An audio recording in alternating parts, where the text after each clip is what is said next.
Good morning friends, स्वागत आहे तुमचं आजच्या प्री मार्केट रिपोर्टमध्ये. तर मग चला सुरुवात करूयात आजच्या प्री मार्केट रिपोर्टला आणि जाणून घेऊयात की आज आपल्या स्टॉक मार्केटमध्ये काय होऊ शकतं ते. त्याआधी तुम्ही जर चॅनलवरती नवीन असाल तर चॅनलला सबस्क्राईब करायला बिलकुल विसरू नका. तर मग चला सुरुवात करूयात आजच्या व्हिडिओला. मित्रांनो, जर आपण काल रात्री US मार्केट पाहिलं तर US मार्केट ॲक्च्युली रेडमध्ये सुरू झालं होतं, परंतु बंद होताना मात्र ग्रीनमध्ये क्लोज झालं. तर त्याच्यामागे बेसिकली रिझन असं आहे की काल जेव्हा सीज फायर करण्यात आलं होतं तेव्हा इस्रायलनं लेबनॉनवरती फार मोठा हल्ला केला. त्यामुळे इराणनं असं सांगितलं की हे सीज फायरचं व्हायोलेशन आहे आणि त्यामुळे त्यांनी स्ट्रेट ऑफ हॉर्मुझ जे आहे तर ते क्लोज केलं पुन्हा. आणि त्यामुळे काय झालं की ऑइल प्राईस इन्क्रीज व्हायला लागली आणि काल आपलं मार्केट पडलं आणि त्यामुळे US मार्केटसुद्धा काल रात्री पडलं होतं. परंतु पुन्हा मध्यरात्री एक न्यूज आली, त्यामध्ये त्यांनी असं सांगितलं की USनं इस्रायलला प्रेशर केलं की तुम्ही लेबनॉनसोबत सीज फायर करून टॉक्स सुरू करा.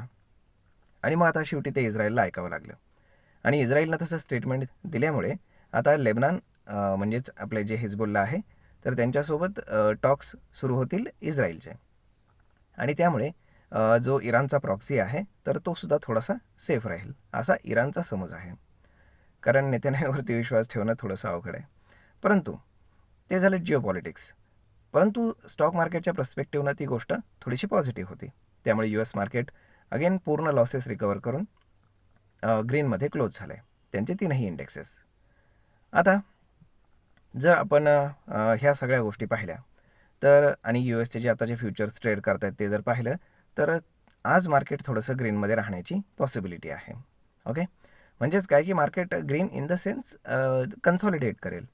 हायर साईडला 24,000, डाऊन साईडला 23,500 या दरम्यान एक रेंज मार्केट पकडेल. आणि जोपर्यंत एखादा नवीन ट्रिगर पॉईंट येत नाही, ट्रिगर इन द सेन्स आजपासून जे पाकिस्तानमध्ये टॉक्स सुरू होणार आहेत इराण आणि USमधले, तर साहजिकच आहे की आज लास्ट डे आहे ट्रेडिंग डे.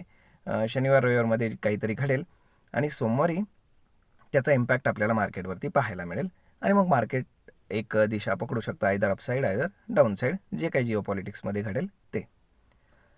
आता आपण येऊयात आपल्या मार्केटकडे. आपल्या मार्केटमध्ये जर आपण पाहिलं तर काल FIS डेचा डेटा जर आपण पाहिला तर FISनं अगेन सेलिंग केलं आहे, परंतु त्यांचं सेलिंगचं जे प्रेशर आहे ते थोडं कमी झालं आहे. साधारण 1,700 कोटीच्या आसपास त्यांनी सेलिंग केलं आहे. त्याच्या अगेन्स्ट डोमेस्टिक इन्स्टिट्यूशन्सनं 900 कोटींच्या आसपास बाईंग केलेलं पाहायला मिळतं.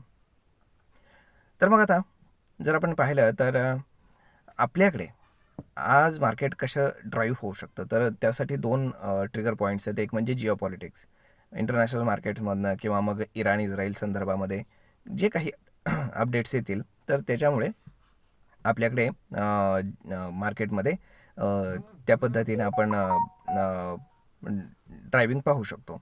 आणि दुसरी गोष्ट म्हणजे ITचे रिझल्ट्स, कारण काल आफ्टर मार्केट TCSचे रिझल्ट आलेले आहेत आणि TCSनं रिझल्ट आपण काय म्हणू शकतो की एक्सपेक्टेशन बीट करून गेलेले आहेत.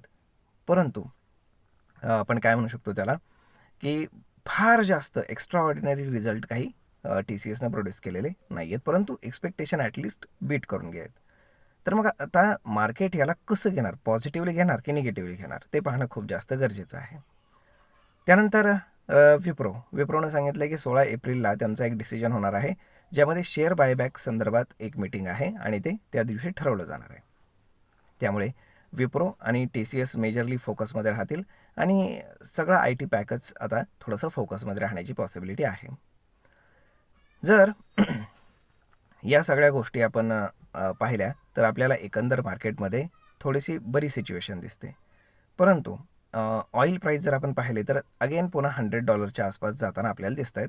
त्याच्यामागं बेसिकली रिझन असं आहे की सौदी अरेबियानं काल एक स्टेटमेंट केलं की त्यांच्यावरती जो हल्ला करण्यात आला होता, त्यांची जी पाईपलाईन आहे ईस्ट वेस्ट, तर त्या संदर्भामध्ये जे काही हल्ला करण्यात आला होता त्याच्यावरती, तर त्यामुळे त्या पाईपलाईनला डॅमेज झालेलं आहे आणि 6,000 बॅरल पर डेचं प्रोडक्शन त्यांचं कट करण्यात आलेलं आहे. त्यामुळे ऑइलवरती प्रेशर आहे. आता ऑइलवरती जरी प्रेशर असलं तरी आपल्या मार्केटवरती त्या संदर्भामध्ये प्रेशर पाहायला मिळणार आहे. आता एक गोष्ट लक्षात ठेवा, $100च्या वरती जर ऑइल जात असेल तर आपलं मार्केट एनिहाऊ पडणार आहे.